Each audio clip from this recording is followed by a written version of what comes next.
All right, please introduce yourself, state your name and DOC number for the record. Good morning. My name is Cedric Littleberry, 354-512. Thanks, Cedric. My name is Brennan Kelsey. Along with me is Ms. Renata and Mr. Roche. I will be your panel, explain the process to you, read some information to the record, have a parole interview, ask you some questions. You can respond. At the end, you can make a statement. We'll take a vote. You understand the process? Sir.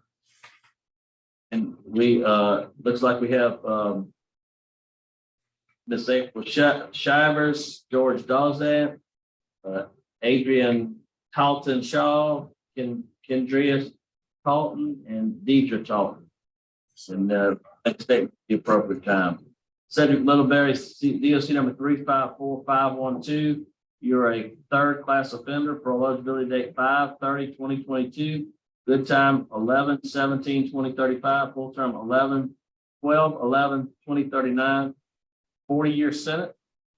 Yes, sir. Armed robbery, 4 counts of armed robbery. Does that sound correct? Count 4 on robbery and count 1 on robbery. Does that sound correct? No, sir. I had a attempted armed robbery and armed robbery. Yes, Attempted, yes, attempted armed robbery count 1 and armed robbery count 4. That's right. yes, sir. All right.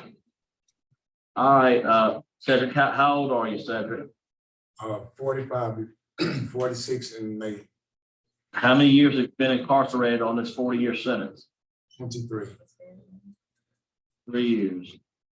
23 years, yes, sir. Yeah, 23. Yes, sir. Right. 2, 3.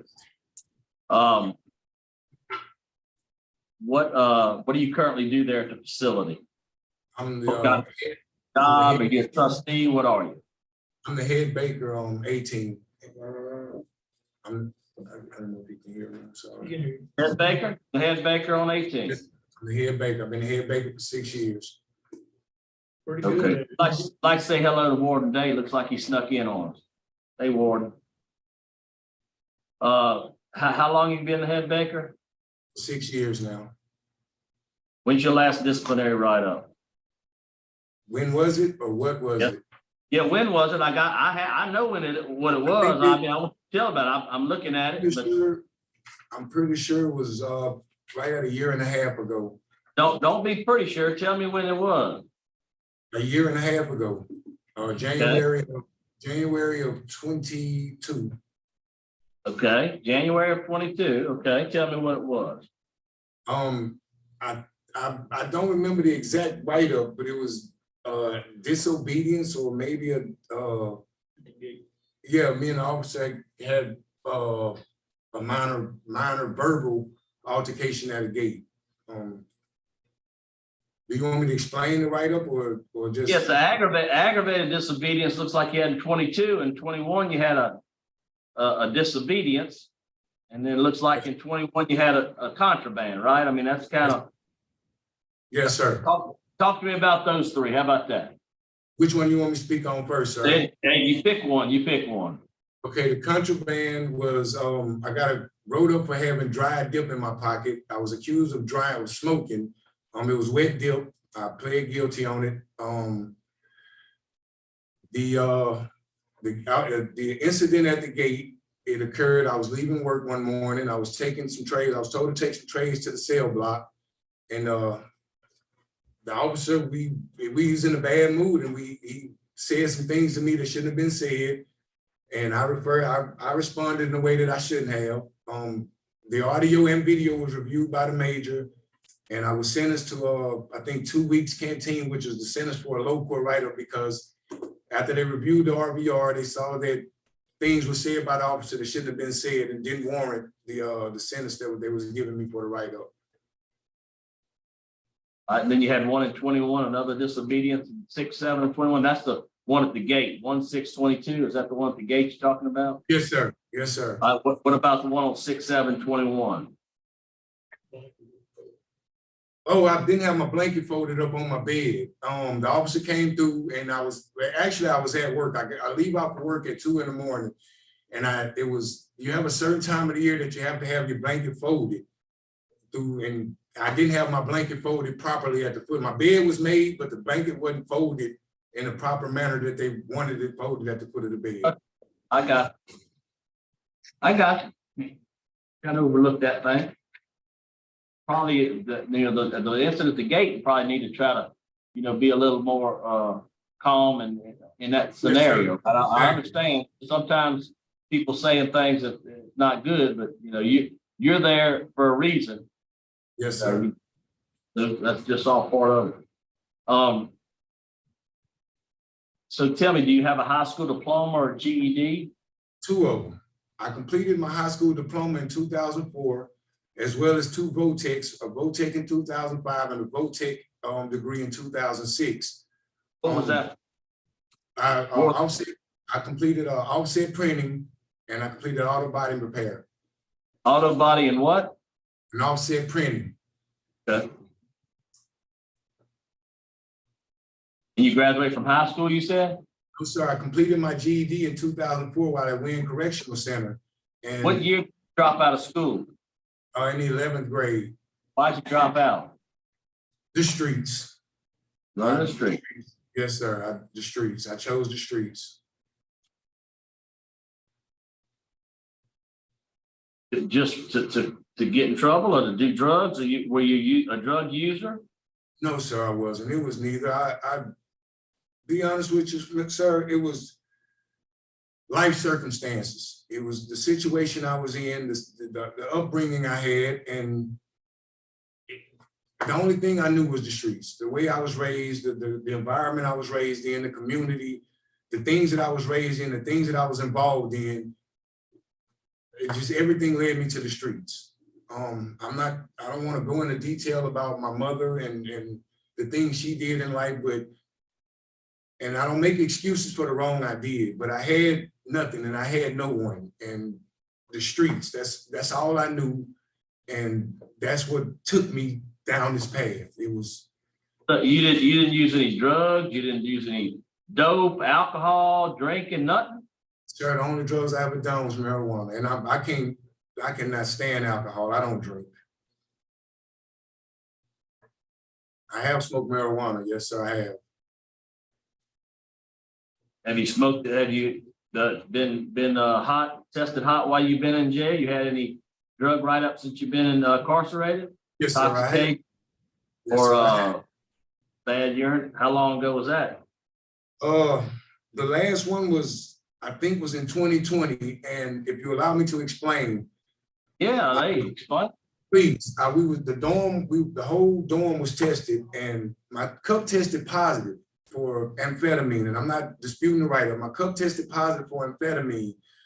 We were taken to the infirmary, and the major allowed me to give I told the major that, excuse me, I'm nervous. I'm sorry, please. Okay. Please, I'm sorry.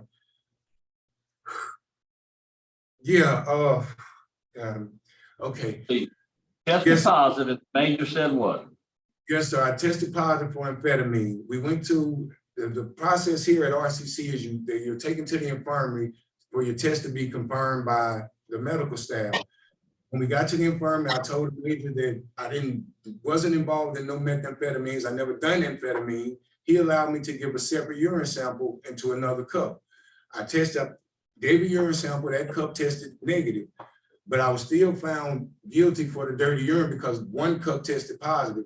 But at the time, I was the nurse notified that the major that the medication that I was on may have gave a positive reaction to the amphetamine. I was taking, I don't remember the exact name of it, but it was a medication for sinus infection, and I was taking pain pills from from the dentist for the teeth I was having pulled.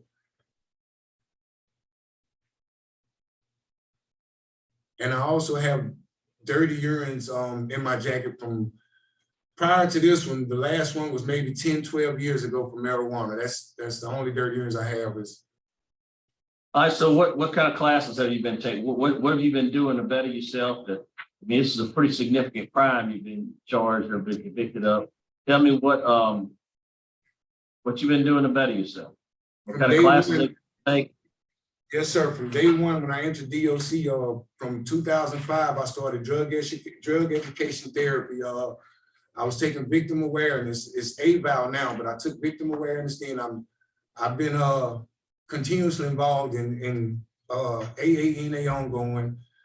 I completed 12-step. All of these things were done before I even knew I had a parole date. I didn't even know about this parole date until January. But I've continually been trying to better myself from day one. From the minute I hit the Department of Corrections, I've been continually trying to be a better person and show that I'm a better person. So you've taken, what about living in balance? What about thinking for a change? Any of those classes?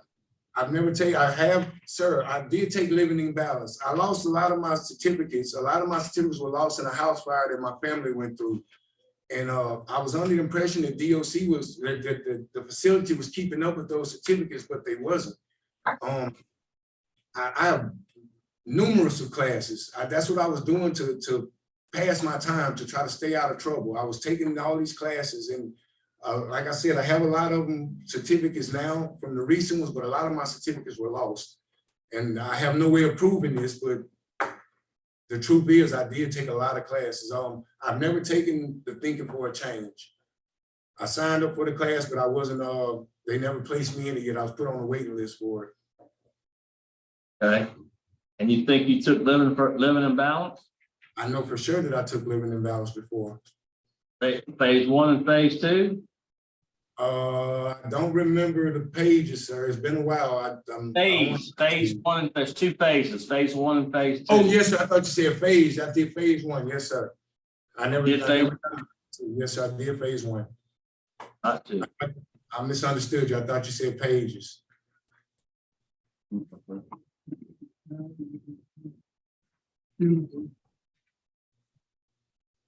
Yeah, you're right. They don't have a record of some of those, but you know, you're telling me you took it. And they have record of you taking some classes, personal development, problem solving, anger management, victim awareness, all the pre-release. Yes, sir. Those are the classes I've taken here. Most of them I took here. Right. That's right. What's your plans? Where are you gonna go? What you gonna do? Well, it's not a plan. It's what I'm going to do if I'm released. My ultimate goal, the end result is I want to play it forward. I want to work with children. I want to keep kids from the situation that I'm in. I want to help them not go through this. I grew up in basically a no-parent home, if truth may be told. Not a single-parent home, basically a no-parent home.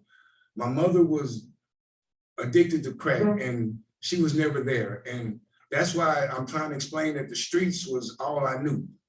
The life and crime was all I knew. The guys in the neighborhood that were having things and driving around in these flashy cars were all I knew. And I wanted to be a part of that. I didn't understand, and ignorance is not an excuse, sir, but I didn't understand order. I didn't understand correction. I didn't understand obedience. I didn't understand those things. Therefore, I didn't have a respect for them.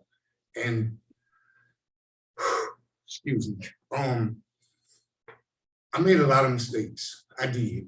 I made a lot of mistakes, but that's not who I am.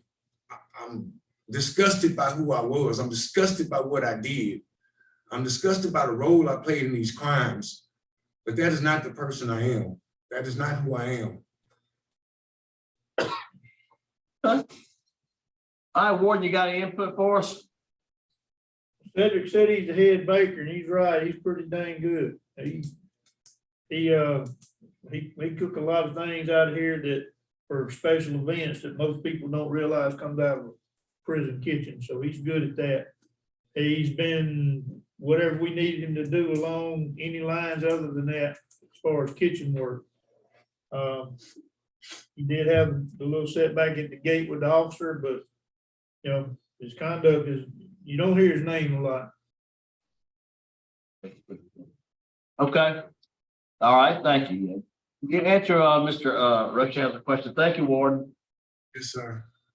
Good morning, Mr. Littleberry. How are you? How are you, sir? Because you've done a lot of talking this morning. And you downplay your disciplinary record. So let me talk now. Yes. Mr. Little, you've lost 917 hours of good time. That's 2.5 years off your good time date. Sir. You said The last intoxication before 2020 was 10, 12 years ago. How about your write-up in 2015, the number 14 for intoxication, where you lost 90 days good time and you was taken to a maximum lockdown? Tell me what that was for. Sir, that incident happened at Dixon Correctional Center. I was given, Were you incarcerated? oh, yes, sir, I'm sorry, I misunderstood your question, I'm sorry. So tell me what that write-up was for number 14 in 2015, where you lost 90 days good time and you were sent to maximum lockdown. Yes, sir, I smoked a cigarette that was laced with synthetic marijuana. That's what that was. Yes, sir. Yes, sir. Yes, sir, that's what that was. And in the last 9 years, you've had about 12 contraband write-ups and been sent to restrictive housing at least 1, 2, 3, 4, 5, 6, 7, 8, 9 times. Yes, sir. So your disciplinary conduct is deplorable. It's terrible. And your last write-up was in 2022. Is that correct? Yes, sir. And you said it was a year and a half ago. It was only 15 months ago. That was January of 2022, sir. Right, 15 Yes, months sir. ago. Yes, sir. It wasn't a year and a half ago. You tend to ingratiate and make yourself look better than you actually are. A parole hearing is all about telling the truth, telling exactly the way it is. Yes, sir. And you try to ingratiate everything about your incarceration. I understand. You said a year and a half and it was. Okay. Okay. Yes, sir. You are correct. Because I just wanted to let you know that we have the record, we have your extensive criminal history, we know you have a poor supervision history, and we know you have law enforcement opposition, and the DA's office is adamant opposed to your early release. Thank you, Mr. Littleberry. All right, now we hear from Adrian Shaw. I'd like to make a brief statement.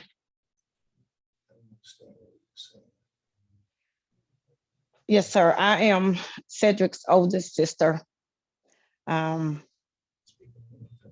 know that Cedric has not had a perfect record or even at times a good record with disciplinary issues.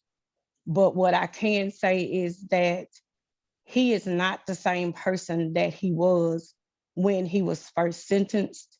He has made some mistakes, but he has also learned from those mistakes. He has grown a lot. He has had his life transformed over this time. Growing up, we didn't really grow up together, and I've always felt a sense of responsibility for not having helped him more. And I wasn't really in a position to do that. And I know this is really about him, but what I'm about to say is that I serve as the opioid prevention outreach coordinator for the Louisiana Department of Health for Region 8. I'm also a founding member of the Northeast Louisiana Recovery Coalition and a member of the Reentry Coalition. So I work with people every day who are rebuilding their lives, who have made some mistakes, but have supports that help them. And I'm just asking for the opportunity to be that for my brother, for him to have an opportunity to live a life with the supports that he never had growing up. Cedric was a really young man when he came into custody, and he's not that same little boy that he was. He's changed and he's grown to become a man. And I am asking if you will please give him the opportunity to show forth and go forth being the person that he now is, and not the situations and circumstances that he was a part of. Thank you. All right, now we're here for Miss Deidre Talton. Miss Deidre here.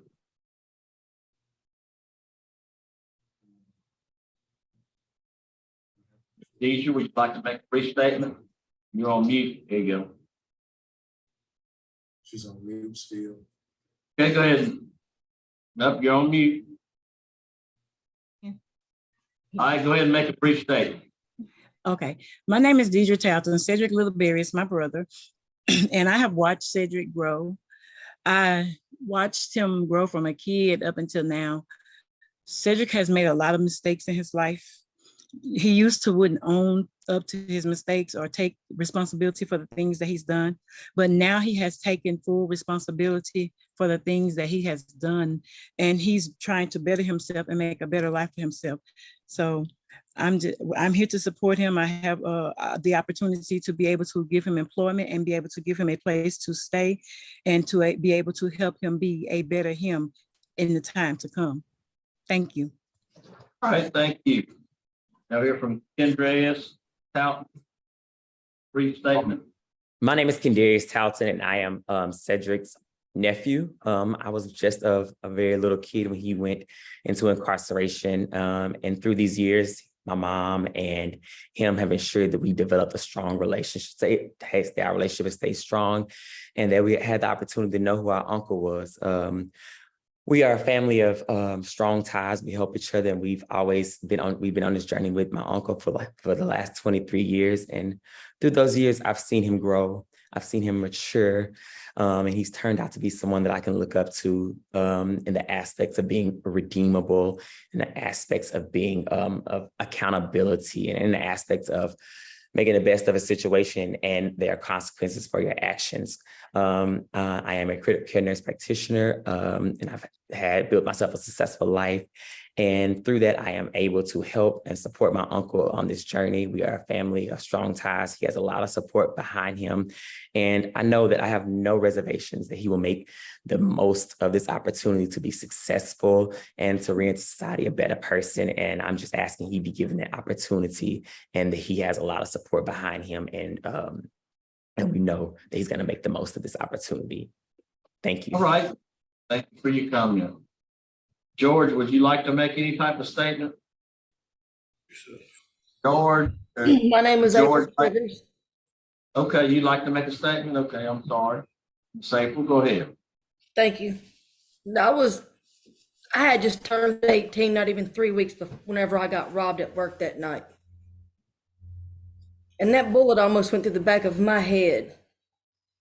And 24 years later, I'm 41 years old, and I can't even sleep at night by myself because I'm scared of what's in the dark. I can't go places after dark by myself. I'm scared to let my kids go to work. And it's trauma.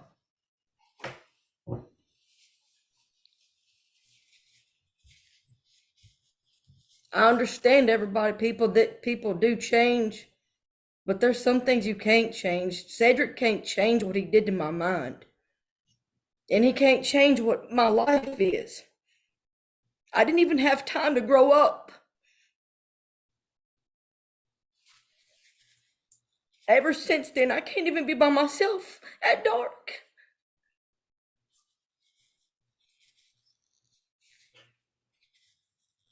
And this is something I want people to think about. Yes, Because ma'am. I almost died that night. And I didn't even do anything wrong. I was just a kid trying to work. Thank you. Yes, ma'am. So sorry. Thank you for your comment.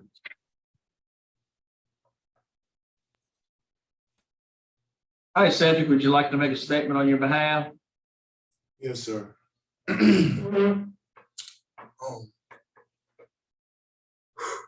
I fully understand everything that my victim has went through.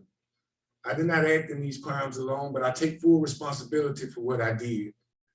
I know the physical pain will heal, even though I never hurt anyone a day in my life. I know that the mental anguish can last a lifetime. I know that the role I played in that crime may have damaged her for life, and I know that I've hurt her. And I ask God every day to forgive me for what I've done. I cry myself to sleep sometimes when I think about the pain that I've caused, when I think about what I've done to my life, when I think about the hurt and the things I put my family through. But at the end of the day, sir, it's not about me anymore. It's these changes I made in my life, the things I'm doing with my life, it's not about me. It's about my family. It's about people like my victim, like the victim of this crime. It's about the kids in my life, my grandbabies, my great nieces and nephews. It's about them. It's about, how can I say I love them if I continue to live the way I was living? How can I say I love myself if I continue to do the things that I did back then? I just beg for forgiveness. I pray to God that she finds it in her heart to one day forgive me. I understand the hurt. I understand the pain. And I am truly sorry. I am truly sorry for the roles I played in this. It's words I can't even explain the way I feel, the hurt that I feel, the disgrace I feel in myself. I apologize to you, sir, on the end, if you felt as if I was trying to build myself up into something that I'm not. I put so much of the things that I've done at the back of my mind because I didn't want to face the wrong that I have done. I tried to hide from it. And I just recently learned to come to cope and come to grips with life and circumstances and the wrong that we do in life. And I know that, again, I know that the mental pain, the mental anguish lasts a lifetime. And I'm not who I was.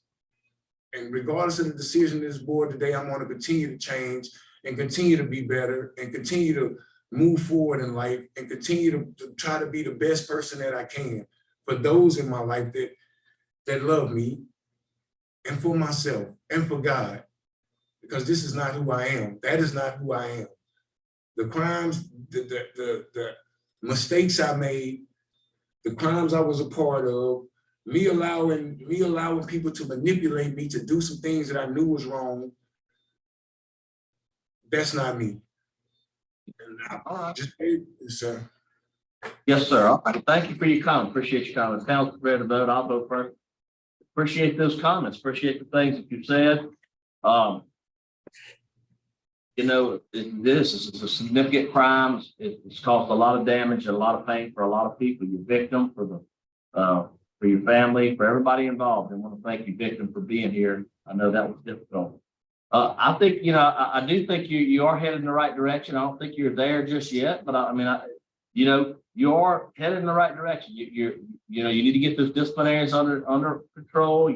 You've had a good job for a while. You've stayed in there in an area that says a lot. Look, I would, you know, what's been burned up or what hadn't been burned up or whatever classes you hadn't taken. We don't have record of like thinking for a change and living in balance, victim awareness. Those are classes I'd like to see you take. So if you come back in front of me, I'd like to see you get those again. I see you have taken the pre-release, you know, classes, but which has a component of all of those different things.